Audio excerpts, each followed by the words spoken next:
দিনাজপুরের হিলি স্থলবন্দর দিয়ে পেঁয়াজ ও আলুর আমদানি নিয়ে শঙ্কা দেখা দিয়েছে। এই পণ্য দুটির রপ্তানিতে স্লট বুকিং বন্ধ রেখেছে পশ্চিমবঙ্গ সরকার।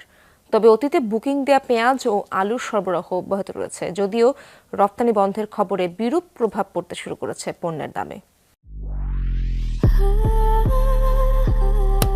Walton switch, stylish and elegant. Bharat থেকে বাংলাদেশে পণ্য রফতানি করতে অনলাইনে নির্ধারিত ফি জমা দিয়ে স্লট বুকিং করতে হয় পশ্চিমবঙ্গের ব্যবসায়ীদের। কিন্তু রোববার দুপুর থেকে হঠাৎ করেই আর সেই স্লট বুকিং দিতে পারছেন না তারা। ভারতীয় রফতানিকারকরা বলছেন, পশ্চিমবঙ্গে পেঁয়াজ ও আলুর দাম বেড়ে যাওয়ায় বাজার স্থিতিশীল রাখতেই এই দুটি পণ্যের স্লট বুকিং বন্ধ রেখেছে রাজ্য সরকার। আলু পেঁয়াজ বন্ধ করে দিয়েছে, কেন দিয়েছে? তখন বলছে অত কিছু ওরা বলতে পারলো না, বললো যে আপাতত স্লট বুকিং বন্ধ থাকবে। এখন যেগুলো আগে থেকে আছে সেই গাড়িগুলোই ঢুকছে।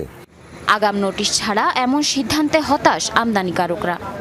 হঠাৎ করে একটা সিদ্ধান্ত যদি ইন্ডিয়া নিয়ে নেয়, তাহলে আমাদের তো প্রচুর ক্ষতি হয়ে যাবে। ইউপিতে আমার লোড করা আছে এবং পাঞ্জাবে লোড করা আছে কাঁচা আলু এবং পেঁয়াজ কাঁচা, এগুলো মাল তো সব নষ্ট হয়ে যাবে। জানি না ওপার থেকে আলু আমদানি কবে নাগাদ আবার শুরু হবে। আমাদের এপারে $230 এলসি করা রয়েছে, অনেক এলসি রয়েছে। যদি এই এলসির কাজগুলি শেষ না করতে পারি আমরা, তাহলে ব্যবসায়িকভাবেও আমরা ক্ষতিগ্রস্ত হব।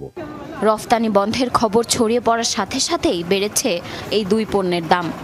কালকে মাল কিনেছি 57 টাকা, সেই মাল আজকে 65 টাকা। কেজিতে 7 থেকে 8 টাকা বেড়ে গেছে।